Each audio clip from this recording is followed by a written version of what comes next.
Est-ce que vous nous expliquez en quelque sorte pourquoi vous voulez enlever le franc CFA? On veut, c'est pas seulement le franc CFA, c'est les bases militaires, c'est pas seulement le franc CFA, c'est les entreprises totales, c'est pas seulement le franc CFA, c'est la France-Afrique en général. On veut enlever tout ça parce que, madame, je pense que vous qui me posez la question, vous pensez comme moi que nous sommes des humains. Nous sommes des humains à part entière. Cheikh Anta a même prouvé qu'on était plus humain. Par plus humain, ce n'est pas un acte de racisme, mais par plus humain, je vais dire, premier dans l'humanité. On est les premiers en tout.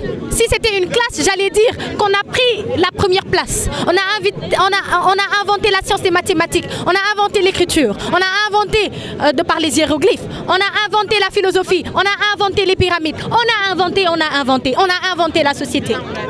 On a inventé tout ce dont l'homme avait besoin pour évoluer. Et actuellement, parce qu'ils savent qu'ils n'ont pas les ressources, ces ressources qui viennent pourtant de Dieu, les ressources minières dont ils ont besoin pour s'évoluer, qu'est-ce qu'ils font? Ils viennent nous retirer ce qui nous revient de droit. Ce qu'on ne peut pas accepter. On ne peut pas continuer à accepter d'être colonisé. Nos ancêtres n'avaient pas le droit à la parole. Moi aujourd'hui, je peux me mettre devant 1000 personnes et dire ce que je pense. Nos ancêtres avaient le droit de se taire et de travailler dans les plantations.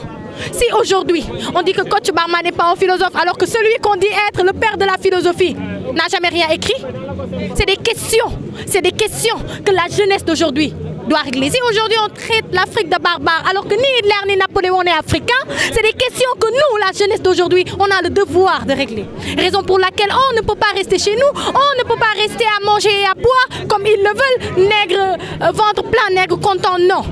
Libération accomplie, nègre d'aujourd'hui content. Si vous avez un message à passer aux Africains en général et Sénégalais en particulier, ce serait quoi? Ce serait d'abord de leur dire qu'ils ne sont pas en train de trahir leur mission et ça se voit. De leur dire qu'on sent jusqu'ici les vibrations de Bamako, les vibrations du Congo, les vibrations de Brazzaville. Oui, on les sent jusqu'ici. De leur dire que cette terre-mère-là, pour laquelle ils se battent, en vaut la peine. Parce que cette terre-mère-là nous a donné là où habiter. Cette terre-mère-là ne nous a pas seulement donné le droit à la vie, mais a donné à toute l'humanité ce droit-là d'exister. Nous sommes contents de ces gens-là. À ceux qui pensent que des manifestations ont échoué parce qu'ils sont 20 ou 30 personnes, nous on en a réuni près de 300 un peu partout dans le monde.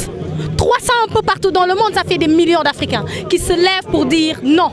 Qui se lèvent pour dire ça suffit, qui se lèvent pour dire abat l'impérialisme. Et ce n'est pas seulement des dires comme je le dis. Ce n'est pas une révolte qui se prépare, madame, non.